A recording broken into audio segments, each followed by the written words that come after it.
Canal Papa Curvas, aqui quem fala é o Glaucus Cavagione. E o assunto que eu quero conversar um pouco com vocês hoje é o dos condicionadores de metais, né?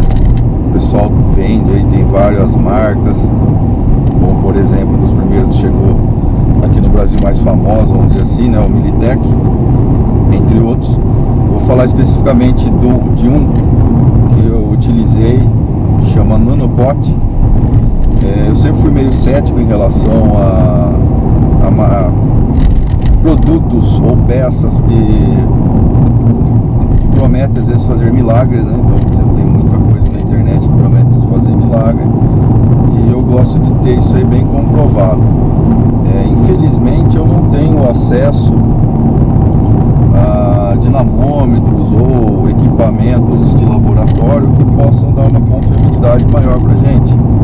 Mas eu já vi alguns testes de dinamômetros com condicionador de metal, tanto em moto como em carro, e os resultados realmente foram positivos.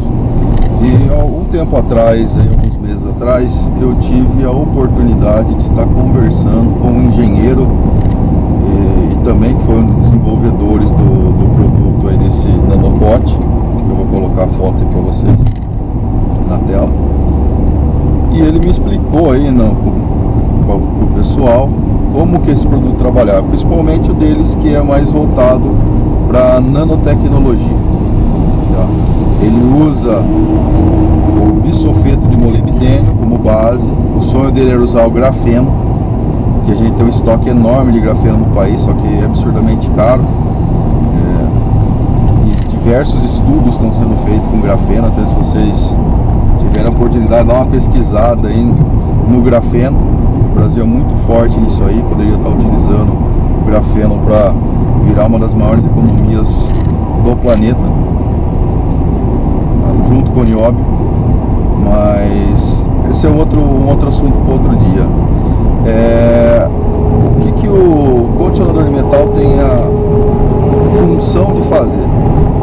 Ele explicou bem que ele não é um aditivo para óleo lubrificante e não é um óleo lubrificante. Então, se você colocar um condicionador, só condicionador de metal no motor, o motor vai fundir. O exagero na utilização, né, do condicionador de metal, então uma quantidade a mais do que deveria, absurdamente a mais, vai causar danos no motor, desgaste de vez a função dele, que é reduzir o atrito. Então a gente não deve exagerar no condicionador de metal, e ele não vai fazer milagre sem também você tomar cuidado com outras coisas. Por exemplo, você tem que utilizar um bom óleo também. Não é porque eu estou usando condicionador de metal que eu não vou colocar um óleo bom e não vou trocar o filtro de óleo a cada troca de óleo. A função dele não é a função do óleo, mas sim o que? Fazer uma película sobre o metal, principalmente no caso dele, os metais que mais aquecem. Porque aqueles que mais aquecem, consequentemente, são regiões também onde deverá ter mais atrito.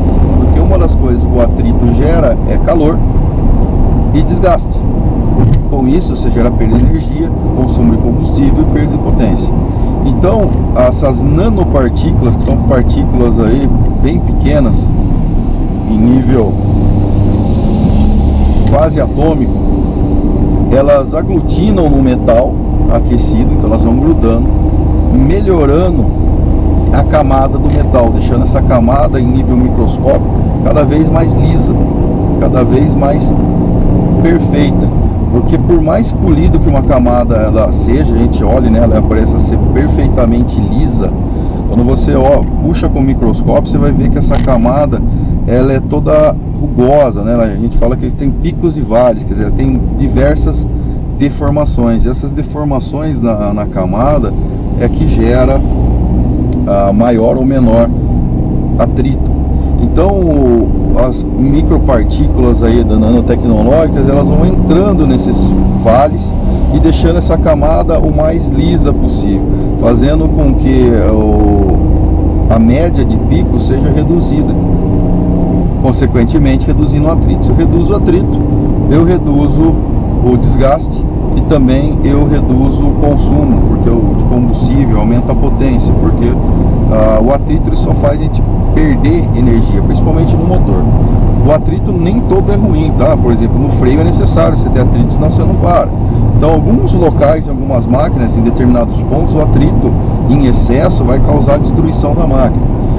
Aqui no Brasil, ainda o condicionador metal, segundo ele, não é um negócio muito disseminado, porém, na Europa e Estados Unidos, ele falou que é muito usado. Inclusive, ele vendeu para muitas empresas que estão tendo ganhos, principalmente em redução de consumo de combustível. Eu utilizei esse produto, tá? Depois que eu conversamos com um especialista, o engenheiro que produziu, ele explicou pra gente. Eu usei o Nanopot no meu carro, tanto no motor quanto no câmbio, tá? É um K1000, o motor 3 cilindros, 12 válvulas, e realmente eu tive uma redução aí no consumo de combustível, tá? É uma redução próxima a 5% no máximo. No câmbio eu senti que o câmbio ficou mais fácil de engatar as marchas, com a alavanca senti muito mais facilidade para engatar do que era antes. Eu coloquei também nas motos, tá? Tanto na scooter como na minha 600. Porém eu não consegui ainda mensurar na scooter se ela conseguiu melhorar ainda mais o consumo de combustível, porque já é um consumo bem baixo que a scooter acaba tendo, né? Não consegui mensurar ainda os abastecimentos que eu fiz. Eu acabei marcando, só que depois no reabastecimento não fui eu que reabasteci, então consequentemente eu não consegui pegar os dados aí, tá? Na 600 eu não senti diferença nem no consumo nem em potência, porque eu não, sempre quando estou andando com ela, normalmente em situação aí de bastante aceleração, então o consumo de combustível aí a gente não pode considerar, né? Porque vai gastar mesmo. E também aumento de potência, acabei não percebendo muita coisa. O que eu mais percebi, porque eu utilizo mais todo dia aí, foi no carro mesmo. Mas eu acredito que já vim de dinamômetro também, tanto carro quanto moto, que houve melhorias aí, tanto no consumo quanto no aumento de potência. Infelizmente, que nem eu não tenho um dinamômetro para mim fazer o teste, né, colocar aí alguns veículos e fazer testes em diferentes veículos e poder comprovar com mais clareza o resultado. O experimental, o basicão aí, né, no meu veículo, foi isso que eu verifiquei. Então, eu acredito que essa tecnologia, principalmente a nanotecnologia, é uma coisa que está crescendo. Uma pergunta que a gente fez para ele também, né, para acabar forçando, né, então se a nanotecnologia e esse fluido seu é tão bom, por que as montadoras não utilizam isso aí, no óleo, ou óleo com nanotecnologia? Muito bem, a resposta dele foi o seguinte, que algumas montadoras estavam usando o produto deles, sim, produto de nanotecnologia. Eles passavam o produto nos mancais do virabrequim e aqueciam ele com soprador térmico, porque ele é ele reage por temperatura. Então aqueciam com soprador térmico nas regiões de maior atrito, no caso dos munhões e moentes do virabrequim. E eles tentaram fazer um óleo de motor usando nanotecnologia. Porém, a ANP, que é a Agência Nossa Nacional de Controle de Lubrificante e Combustíveis, não autoriza a fabricação de fluidos de óleo, né, nanotecnológico. Aí vem o porquê, né? O que fica, né? Porque se você criar um fluido, um óleo tão bom, usando nanotecnologia, a durabilidade dos motores vai aumentar absurdamente. E a gente sabe, inclusive por outros engenheiros de materiais aí, que a gente teve palestra uma vez, eu tive uma conversa aí com o engenheiro da Mali, que faz pistão, peças para motor em geral, os casquilhos, né, as bronzinas. Ele mesmo falou que existe tecnologia, eles têm condição de fazer peças para motor que você morre e o motor continua lá funcionando. Porém, não é viável para o mercado, né? O mercado não aceita esse tipo de coisa. A gente sabe que se você não trocar o seu veículo quebrar, a parte de venda de peça para, a parte de venda de veículo para e consequentemente a economia para, né? Então, infelizmente, o pessoal quer que as coisas tenham tempo de durabilidade, mas é possível sim, com a tecnologia de hoje, conseguir fazer tanto óleo como peças para motor, né? Peças em geral, que teria uma durabilidade absurdamente alta e uma manutenção, né? Ou às vezes até troca de fluido com um tempo muito maior do que é estimado, que a gente faz hoje. Porém, não há interesse comercial nisso, tá? Se você já usou aí algum tipo de condicionador de metal, coloca a experiência que você teve. Lembrando, né, que a gente não pode exceder, a quantidade excessiva desse tipo de produto pode ser danoso ao motor, então não posso exceder aquilo que está escrito lá no frasco, né? No caso do Nanocote, um frasco trata até 6 litros de óleo, tanto para motor, para moto quanto carro. E caso você vá colocar ali na moto, o único cuidado que eles pedem na utilização, no caso de moto, como o óleo da moto, ele além de lubrificar o motor, ele também lubrifica a embreagem, e a embreagem da moto ela não pode patinar. O óleo que utilizado na moto é um óleo que tem que permitir o atrito da embreagem e essa fricção.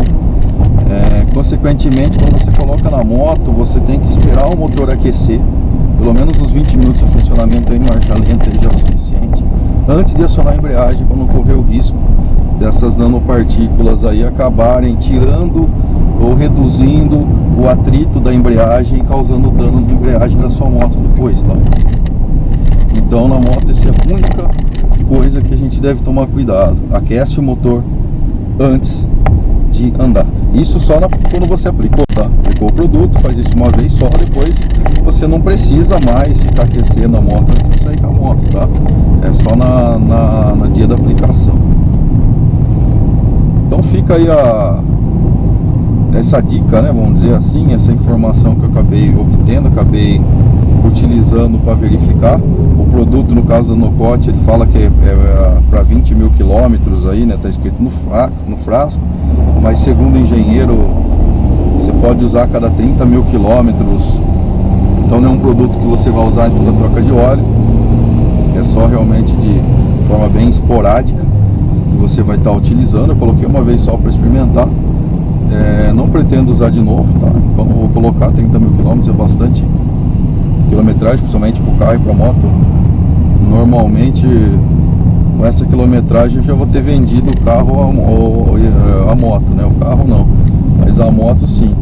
Então fica essas informações. Qualquer dúvida aí, deixa nos comentários o que eu acabar sabendo aí, informação que o cara acabou passando para mim, eu passo para vocês as informações que eu tenho da parte de engenharia, né? Mas tomem sempre cuidado com produtos milagrosos, tá, pessoal? Sempre vamos dar uma olhada na internet, vamos dar uma pesquisada certinho. E quando a gente tem oportunidade de conversar, indagar esse pessoal de engenharia, o pessoal que produziu, que fabrica esse tipo de produto, a gente tem que, sem dúvida, colocar os caras na parede, forçar, perguntar e entender o que o cara tá vendendo, né? Porque papo de vendedor é complicado.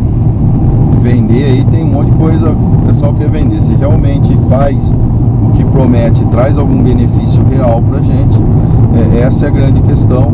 E se a gente tem a oportunidade de testar, seria importante comprovar na prática isso aí também, tá? Então, canal Papa Curvas, até o próximo vídeo.